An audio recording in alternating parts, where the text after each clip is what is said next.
آج جو زنا کی لعنت گھر گھر بڑھتی جا رہی ہے، کریا کریا بڑھتی جا رہی ہے، بستی بستی بڑھتی جا رہی ہے، آپ نہیں جانتے کہ معاذ اللہ لوگ زنا کے اندر کس قدر مبتلا ہو رہے ہیں۔ زنا کی بڑھنے کی وجہ یہ ہے کہ شراب کی کثرت بڑھ رہی ہے۔ شراب جتنا بڑھتا جائے گا اتنی ہی زنا کی کثرت بھی بڑھتی جائے گی، اس لیے کہ شراب کی وجہ سے انسان کے اندر بے حیائی پیدا ہوتی ہے، اور جو بے حیا ہو جاتا ہے پھر وہ کوئی کام کرنے سے نہیں رکتا، وہ ہر کام کرنے کے پہ تلا ہوتا ہے۔ میرے پیارے آقا علیہ السلام کے پیارے دیوانوں، حالات یہ پیدا ہو رہے ہیں۔ گجرات کے ایک شہر کے حوالے سے اخبار کی تازہ ترین رپورٹ ہے، ایک باپ نے اس کی ماں کی، ایک باپ نے بیوی کی موت کے بعد اپنی بچیوں کے ساتھ زنا کرنا شروع کیا۔ آپ غور تو کریں، یہ حالات سے ہم دوچار ہو رہے ہیں، وجہ کیا ہے؟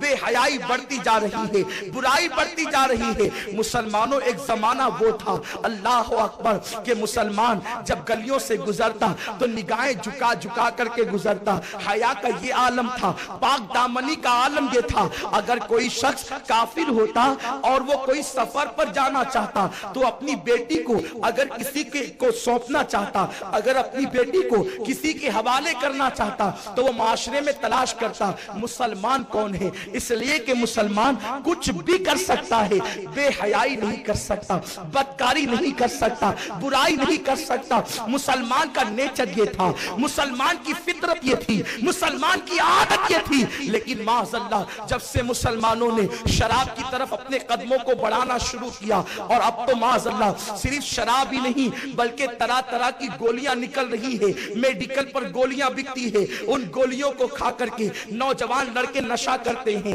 کچھ لوگ ہیروئن یوز کرتے ہیں، کچھ لوگ ڈرگ یوز کرتے ہیں، اس طرح سے نشے کو عام کیا جا رہا ہے۔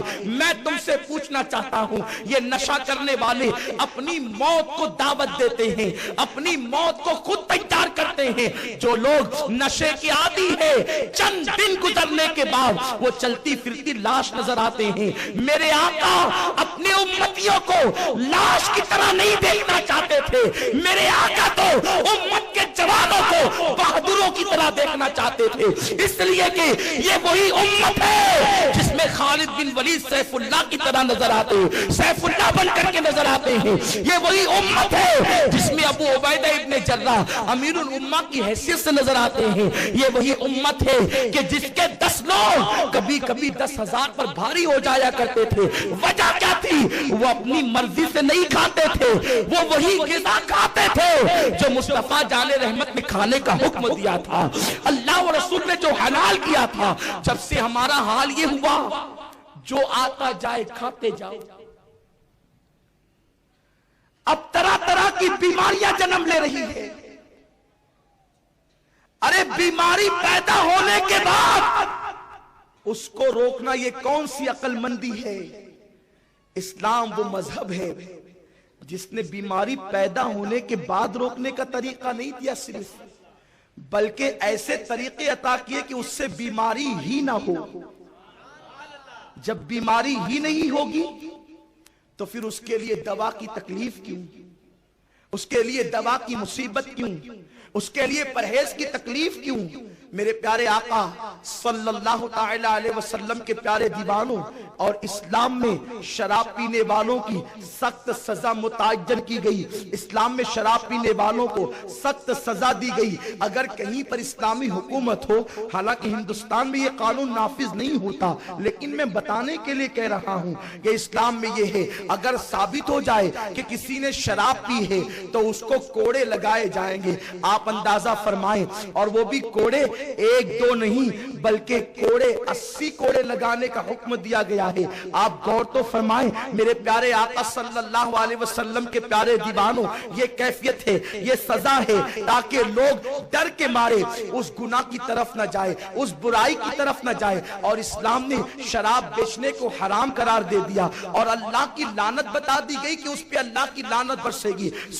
شراب کشید کرنے والا یعنی جو بنائے اس پہ بھی لعنت، جو بیچے اس پر بھی لعنت، جو جو لائے اس پر بھی لعنت, جو لے جائے اس پہ بھی لعنت, اس طرح سے. اور لعنت کیا ہے؟ لعنت کا مطلب یہ ہے کہ جس پر ایک مرتبہ اللہ کی لعنت پڑ گئی وہ ہمیشہ کے لیے اللہ کی رحمت سے دور کر دیا گیا. آپ ذرا غور تو فرمائیں, اتنی سخت سزا کیوں؟ اور جو شخص شراب کا دھندا کرے, کاروبار کرے, اس کے گھر دعوت میں جانے کی بھی اجازت نہیں. اگر وہ کوئی تحفہ دے تو اس کے تحفے کو قبول کرنے سے بھی منع کیا گیا. یہ ساری چیزیں کیوں اسلام نے رائج کی؟ تاکہ لوگوں کے دلوں میں شراب کی نفرت پیدا ہو جائے. میرے آقا علیہ السلام ارشاد فرماتے ہیں, جو ایک گھونٹ شراب کا پیتا ہے اللہ 40 دن تک نہ اس کی نماز قبول کرتا ہے نہ اس کی دعا قبول کرتا ہے. 40 دن تک اس کی نماز قبول نہیں ہوتی, اس کی دعا قبول نہیں ہوتی. جب لوگوں نے تحقیق کی تو پتا چلا کہ اگر انسان کوئی چیز کھائے پیے تو اس کا اثر انسان کے پیٹ میں 40 دن تک رہتا ہے. 40 دن تک اس کے اثرات رہتے. تو پتا چلا کہ اگر کسی نے شراب پی معاذ اللہ تو 40 دن تک نہ نماز قبول ہو نہ دعا قبول ہو. اب میں آپ سے پوچھنا چاہتا ہوں, وہ قوم جو دنیا کو شراب سے روکنے کے لیے آئی تھی, اگر وہی قوم شراب کے پیچھے جائے, وہی قوم شراب کے نشے میں ڈوبی رہے, تو پھر دنیا کو شراب سے کون روکے گا؟ خواب خواب ہوتے ہیں, لیکن شراب وہ بدترین جرم ہے. اگر کوئی خواب میں بھی شراب پینے پلانے کا معاملہ کرے تو بھی اس پر اللہ کی ناراضگی نازل ہوتی ہے. بڑی مشہور روایت ہے, ام المومنین ماں عائشہ صدیقہ رضی اللہ تعالی عنہ کی ایک کنیز تھی. جب وہ رات کو سوئی تو اچھی بھلی تھی, جب صبح اٹھی تو اس کے دونوں ہاتھ فالج زدہ ہو گئے. کوئی کام نہیں کرتے تھے اس کے دونوں ہاتھ. ام المومنین نے پوچھا, ارے تو سوئی تھی تو اچھی بھلی, یہ تیرے دونوں ہاتھ ناکارہ کیسے ہو گئے؟ یہ تیرے دونوں ہاتھ ناکارہ کیسے ہو گئے؟ بے کام تیرے دونوں ہاتھ کیسے ہو گئے؟ اس نے جواب دیا, ام المومنین آج رات میں نے خواب دیکھا. خواب میں نے یہ دیکھا کہ میرا باپ میرے خواب میں آیا اور میں نے اس کو خواب کی حالت میں کہا, ابا کیا میں آپ کو شراب پلاؤں؟ اس کے باپ نے کہا, ہاں مجھے شراب پلا. پھر کیا تھا؟ وہ کہتی ہے کہ میں نے سرائی سے شراب نکالی اور خواب کی حالت میں میں نے وہ شراب اپنے ابا کو دے دی.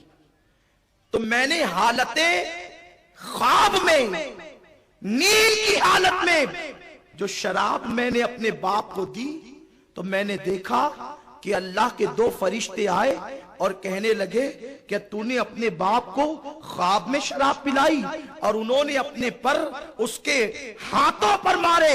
وہ کہتی ہے کہ جب میرے ہاتھوں پر ان فرشتوں نے پر مارے تو میرے دونوں ہاتھ فالج زدہ ہو گئے, میرے دونوں ہاتھ ناکام ہو گئے, میرے دونوں ہاتھ مفلوج ہو گئے. ام المومنین ماں عائشہ صدیقہ نے اللہ کی بارگاہ میں دعا کی, مولا یہ تو خواب کا معاملہ ہے, اس کے ہاتھوں کو درست کر دے. اس کے ہاتھوں کو درست کر دیا گیا. اس کے بعد محدثین اور علماء فرماتے ہیں یہ بات ام المومنین کی کنیز کے ساتھ اس لیے پیش آئی تاکہ یہ حادثہ بھی پیش آ جائے, اس کے ہاتھ بھی پھر دعا سے اچھے ہو جائیں اور دنیا کو پتا چل جائے کہ جو شراب حالت خواب میں بھی پیے اور پلائے وہ بھی کہیں نہ کہیں کبھی نہ کبھی عذاب کا شکار ضرور ہو جاتا ہے. اب آپ مجھے بتائیں, حالانکہ خواب پر پکڑ نہیں, خواب پر شریعت کا حکم نہیں, خواب انسان کچھ بھی دیکھ سکتا ہے, خواب پر انسان کا اختیار بھی نہیں, مگر یہ بات عبرت کے لیے بتائی گئی ہے. میرے پیارے آقا صلی اللہ علیہ وسلم کے پیارے دیوانوں, جب تک مسلمانوں کے حالات یہ تھے کہ مسلمان کبھی شراب کو ہاتھ نہیں لگاتا تھا, کبھی مسلمان شراب کے قریب نہ جاتا تھا, اس وقت کی کیفیت یہ تھی. یہی ہندوستان تھا. اس ہندوستان کی سرزمین پر کم و بیش 1000 سال تک کے مسلمان حکومت کرتے ہوئے نظر آتے تھے، کبھی دنیا کو لال قلعہ دیتے تھے، کبھی دنیا کو تاج محل عطا کرتے تھے۔ جب سے قوم مسلم کے یہ حالات بن گئے کہ جوان نشے میں دھت رہنے لگے اور لوگ نشے کے قریب جانے لگے، اس وقت سے حالات یہ پیدا ہو گئے، معاش بھی تباہ ہو رہا ہے، معیشت بھی تباہ ہو رہی ہے، کاروبار بھی تباہ ہو رہا ہے۔ میرے پیارے آقا علیہ السلام کے پیارے دیوانوں، شراب اتنا ہی نقصان نہیں پہنچاتا۔ آپ جانتے ہیں کہ جو باپ شراب پیتا ہے اور شراب پینے کے بعد وہ اپنی بیوی کے قریب جاتا ہے اور اس سے جو بچہ قرار پاتا ہے، اس بچے میں بھی شراب کے اثرات ہوتے ہیں۔ وہ بچہ ماں باپ کا نافرمان بھی ہوتا ہے اور مذہب کا باغی بھی ہوتا ہے۔ آج پوری دنیا کے اندر جو مذہب کے خلاف بغاوت کی لہر دوڑ رہی ہے، مذہب کے خلاف مذہب بیزاری کا ایک معاذ اللہ جنون لوگوں کو پیدا ہو گیا ہے۔ وجہ کیا ہے؟ ماں باپ شراب پی رہے ہیں اور شراب کے بعد اس حالت میں جو بچے قرار پاتے ہیں، وہ مذہب سے بیزار نہ ہوں گے تو کیا ہوں گے؟ وہ مذہب سے دور نہ ہوں گے تو کیا ہوں گے؟ مسلمانوں، ہماری ذمہ داری ہے، ہمارا مذہب ہمیں تعلیم دیتا ہے، شراب کا بائیکاٹ کیا جائے، شراب کے قطرے سے بھی نفرت کی جائے۔ ہماری محفل میں کسی محفل میں شراب نہیں ہونا چاہیے، نہ شادی کے موقع پر، نہ خوشی کے موقع پر، نہ غم کے موقع پر، نہ پارٹیوں کے اندر کہیں شراب نہ ہو۔ جہاں شراب ہو مسلمان وہاں سے دور ہو جائے۔ جانتے ہیں آپ اللہ کے پیارے حبیب مصطفیٰ کریم رؤوف الرحیم صلی اللہ علیہ وسلم فرماتے ہیں، جب میری امت کے اندر شراب لوگ کثرت سے پیئیں گے، شراب کثرت سے عام ہوگا، اس وقت میری امت پر مصیبتیں اور بلائیں ایسے ٹوٹ ٹوٹ کر برسے گی جیسے کالی گھٹاؤں کی وجہ سے بارش برستی۔ بارش کے قطروں کو کیا تم شمار کر سکتے ہو؟